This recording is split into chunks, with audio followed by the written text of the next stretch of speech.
All right, hello. Welcome to kind of the middle of the week. I wanted to do a video that summarizes what you were doing in week 3, talk about some of the things I saw in week 2, and then give you a heads up on what's coming as week 4 opens up tonight at midnight. And you have until Saturday to work through that. So I'm hoping one video will help encapsulate all of the things that I'm hoping to kind of highlight from where we're at so far. So week 2, we had a chance to talk about the ethics and the various types, and you all did a really great job of sharing some examples of different ethical dilemmas that you've faced throughout your life.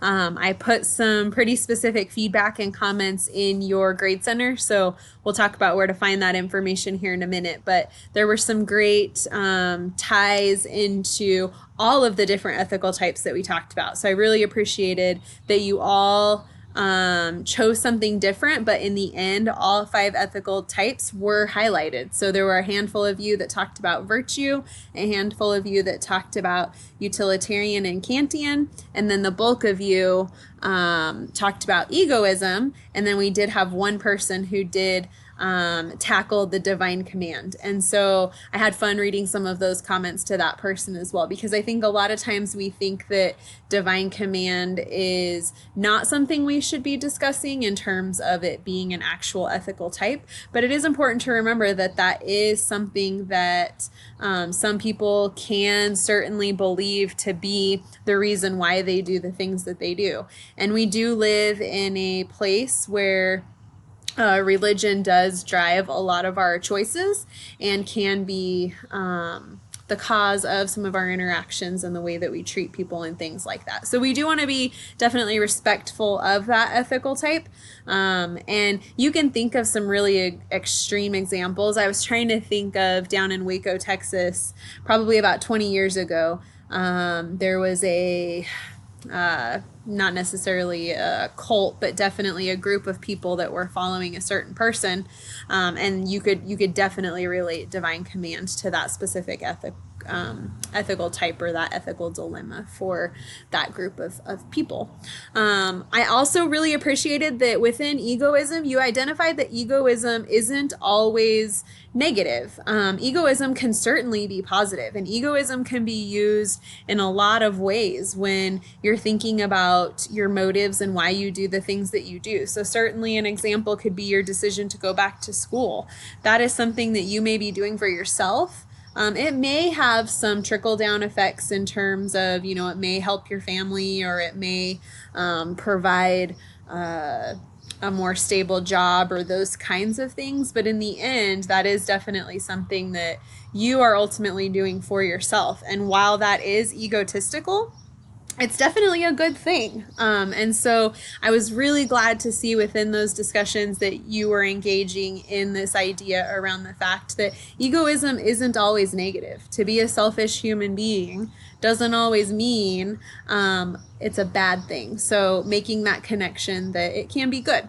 So with that, I just want to really fast take a quick look at your grade center, because like I said, your grades are caught up. So week 1 and week 2 are completely graded. Week 3 is due tonight by 11:59 p.m. So if you haven't had a chance to get in there and make your posts, you definitely want to make sure that you do that. The big reminder that I want to give you is make sure that you are responding to your peers. So when you go out and check your grades within the grade center, and if you come in and take a look at, let's say, that week 2 ethics and the various types discussion, you'll see a grade there. You should also see a little bubble that you can click on to view the feedback that I've given you. So if you didn't get the full 10 points, you definitely want to go in and see why that might be. A lot of times the reason that you're not getting full credit is because you've made your initial post, but you haven't responded to at least 3 of your peers. So remember, within your discussion boards, these are discussion based, just like your weekly current event blogs are also discussion based. There is that factor of actually needing to contribute to the discussion with your peers. So remember, you make your initial post. Your initial post is worth 4 points. out of the 10, and then you need to respond to at least 3 of your peers, and each of those responses is worth 2 points each for a total of 6, which then gives us the 10 total points for that discussion board. So just make sure that you are contributing the minimum posts for the minimum post, the initial post, as well as at least 3 responses to your peers. I also noticed you did a really great job with your current event blogs. There were a lot of great news stories out there that you shared with your peers, and for the most part they were not duplicated. So like I said, there is a lot of information out there about agriculture, food in the news. So I saw a lot of stuff out there about kale. I read a story about school lunches and your personal experience with your school lunches. There was a great article out there about the Master Gardeners program, which is a really great thing for you to be involved in if you are into agriculture and gardening. There was information out there about a berry recall. So if you're a berry eater and you shop at Fred Meyer's and buy Private Selection Kroger brand products, it's important to know that there was a recall there. And then there were also some articles that tie into some of the things that we'll be talking about in coming weeks about organic farming and whether or not it truly is sustainable and better for the environment. One of you talked about plastic use with organic farming. And I definitely know when I go to the grocery store and I see the Earthbound organic salad mix in that large plastic container, it does certainly make you wonder, like, man, that's a lot of plastic containers. Now, thankfully, it is a plastic that I can recycle, so I feel a little bit better about it, but it is definitely something that is in the back of my mind when I'm thinking about purchasing those products. So it was really great to see such a wide range of different current events that you had shared. And also make sure that you are responding or commenting on your peers' current events as well. So remember, week 3, you're finishing up week 3 tonight. It is due tonight by 11:59 p.m. This is probably one of my favorite units. So talking about this idea around how we moved from small scale farming to this really larger industrial commercial farming, if you will. Especially when it relates to chicken. So you have a really great graphic in there in the late 1950s, the size of a chicken to now. Right now, the standard space for a chicken within a factory farm type setup is the size of a sheet of paper. So when I hold up this little sheet of paper and think to myself, like, this is how much space a chicken has in one of those industrial settings, that's pretty crazy for me to think about. I look out at my chicken coop over by the garden here, and I've got 6 hens, and they've probably got a 10 by 20 space that they are locked up at night in, and then I open up the gate during the day and they free range around the house. So they're probably a little more fortunate than definitely that commercial system. The other thing that's really interesting about this unit is this idea around antibiotic use. So we did see a trend when penicillin became a big deal in the late 1940s. Maren McKenna wrote this really great book called Big Chicken. And she talks really about the history and the story behind antibiotic use and how we created penicillin was one of our first antibiotics. We created this thing that was going to help heal our ailments. And inevitably what we did is we put that into chicken feed. And then we found out that chickens grew faster and were historically healthier. And so for a farmer, that was a good thing. If I could get my chicken to the slaughterhouse faster and it wasn't getting sick, for me as a farmer, that was a great investment. And so we saw this era of where we're just gonna proactively give antibiotics to chickens. And now what we're finding is our gut microbes, our microbiome, if you will, has become resistant to a lot of antibiotics. And there are a lot of stories and research that are basically saying that we can tie that back to agriculture and the food that we're eating. So it is certainly really interesting to think about, depending on where you fall on that spectrum. It's hard to say if we will see a longer term impact from those things. So week 4, you'll be moving into week 4 real fast. This module will be talking about specifically food labeling. And really within food labeling, there's a whole lot of different types of food labels.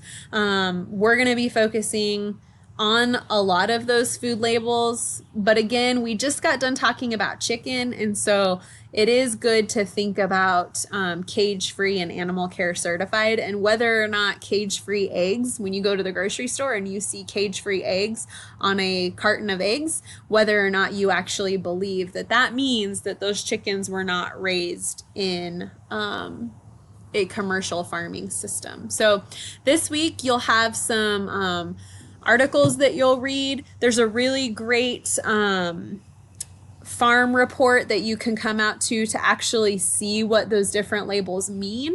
So I strongly encourage you to take a look at that. This week, instead of a quiz, you will be submitting an assignment. So you'll be looking through your pantry in the next several days to see if you can find a food label. And that food label can be anything. It can be a can of tuna that has this dolphin safe looking thing on it. It can be your can of olives that say GMO free. It can be a can or a bag of tortilla chips that says gluten free, which that one always makes me laugh, but I won't get started on that. It can be your lettuce that says organic. Does it have the organic seal, or does it just say the words organic? So it can be any food item that you want, and I guarantee you, especially if it's a processed food, it will have some kind of label on it. So take a look at that label and then spend some time researching that label to figure out whether or not that label actually means what you think it means. So you're going to take a picture of that label, and then you're going to give me a synopsis of it. So you're going to look at that Truth Behind Food Labels article, and then you're going to summarize what you think that food label means. So you've got some instructions there on how to summarize that, and then you're going to go into your discussion. Your first question is always going to be, what ethical type would you put with these food labelers? So when you're thinking about the marketing industry and they're trying to sell their products to you, why would they label these foods the way that they would? And what is their motive? What ethics, what ethical dilemma, or what ethical type are they exhibiting when they are labeling our food? So definitely think about that, and then you'll go through and address at least 2 of those 4 questions. Again, once you've made that initial post, make sure that you spend the time to go back and respond to at least 3 of your peers so that you can get full credit for that discussion board. And then you'll have another opportunity to go out and find a current event for the week. So have fun this week. This is usually a really eye-opening experience for a lot of people. Oftentimes I think we take a lot of things at face value. We want to believe the labels that we see on food, and most of the time it's actually very misleading. So I always tell people, take a look at what's in the grocery store. And if you're walking through the walls of the grocery store, I like to stick to the walls of the grocery store, you don't see a lot of labels. You don't see sexy labeling in the vegetable aisle or in the fruits section, the produce section. Usually where you're seeing a lot of labels is your highly processed food, and they're labeling it, they're marketing it so that they can sell it to you and probably try to help you or make you believe that it's good for you. So we do see a lot of labels right now, like all natural, antibiotic free, organic, and you certainly have to ask yourself, like, is there any regulation with that label, and should I trust what these marketing companies are telling me? And that is totally up for you to decide, because like I said, this is a perspective course and I don't want to sway you one way or another. So spend some time in the next couple days finding a food label, exploring food labels, and then talking about it with your peers. And I will see you all in a few days. Have a fantastic rest of your week.